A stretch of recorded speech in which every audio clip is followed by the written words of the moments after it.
మీరు నచ్చిన మెచ్చిన డ్రెస్ మీ ముంగిటకే వెంటనే ఆన్లైన్ లో కొలతలిచ్చేయండి. అదెలాగో తెలుసుకోవాలని ఉందా? పూర్తి వివరాలకు చదవండి సాక్షి దినపత్రిక. అందరికీ నమస్కారం.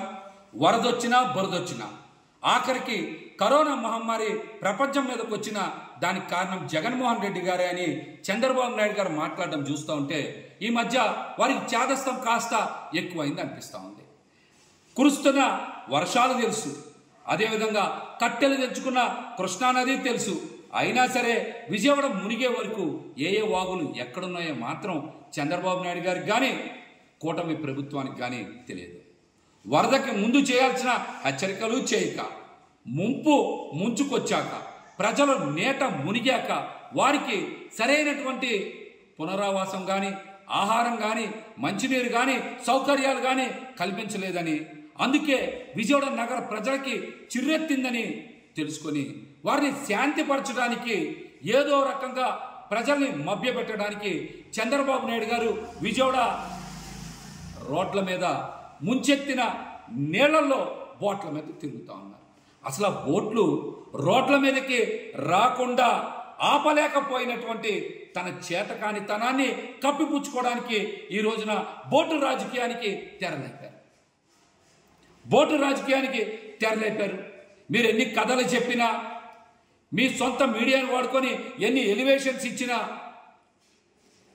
ప్రజలకు సరిగ్గా ఆహారం అందించలేకపోయారు, ప్రజలకు అండగా నిలబడలేకపోయారు.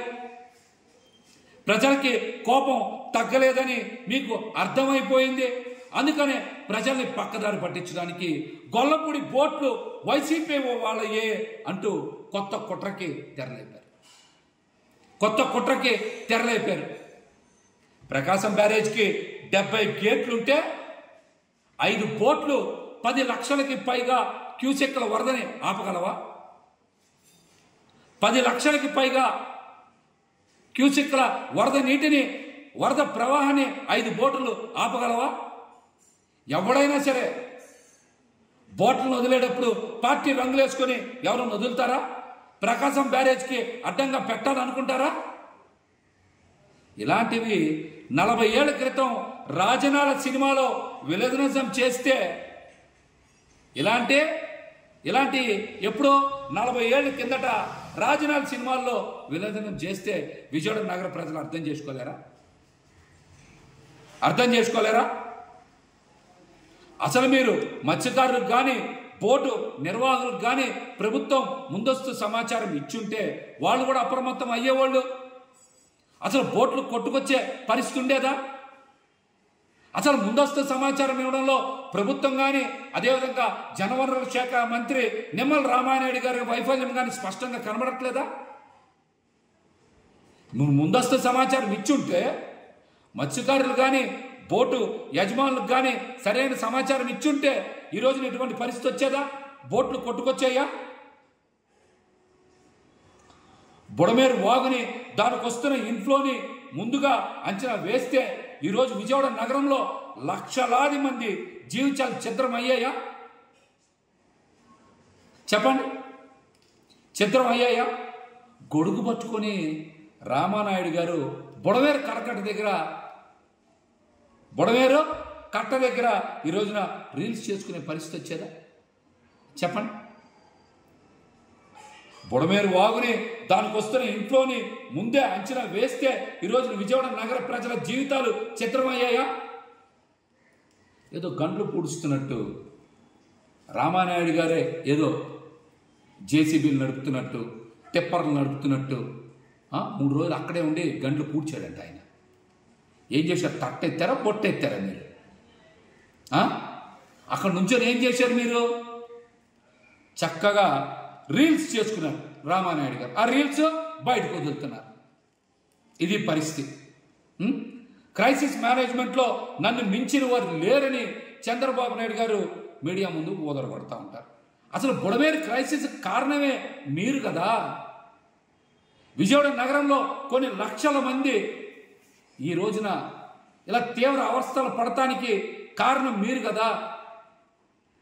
వేల కోట్ల రూపాయలు విజయవాడ నగర ప్రజలు నష్టపోవడం కారణం మీరు కదా. ఎన్నింటినీ పక్కదారి పట్టించాలి. ప్రజల్ని ఏదో రకంగా డైవర్ట్ చేయాలి. వరదలో బురద, ముంపులో మురికి రాజకీయం చేయడానికి తెలుగుదేశం పార్టీ ఎమ్మెల్యేలు, మంత్రులు నానా తాపత్రయం పడతా ఉన్నారు.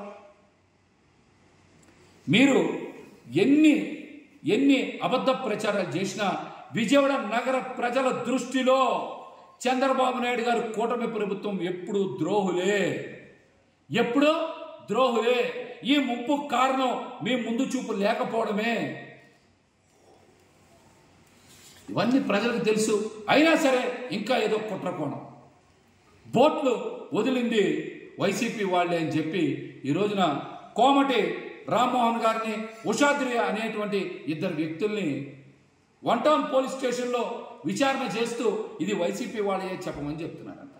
కోమటి రామ్మోహన్ గారు బోట్లు అమ్మేసి ఎప్పుడో 4-5 ఏళ్ళ కిందట అమ్మేశారు. ఉషాద్రి గారు అనేటువంటి వ్యక్తికి ఏ రాజకీయ పార్టీతో సంబంధం లేదు. అయినా సరే వాళ్ళ మీద ఒత్తిడి తీసుకొచ్చి వేధింపులకు గురి చేస్తూ ఉన్నారు. అట్లాంటి వేధింపులకు గురి చేసి ఒత్తిడి చేస్తున్నటువంటి పోలీసు అధికారుల్ని ఖచ్చితంగా కోర్టు ముందు నిలబెడతాం. న్యాయపరమైనటువంటి చర్యలకి వెనకాడబోమని వైఎస్ఆర్సీ కాంగ్రెస్ పార్టీ తరఫున ఇప్పటికే స్పష్టం చేశారు. మేము కూడా అదే చెప్తా ఉన్నాం. మీరు వేధింపులు ఆపాలి.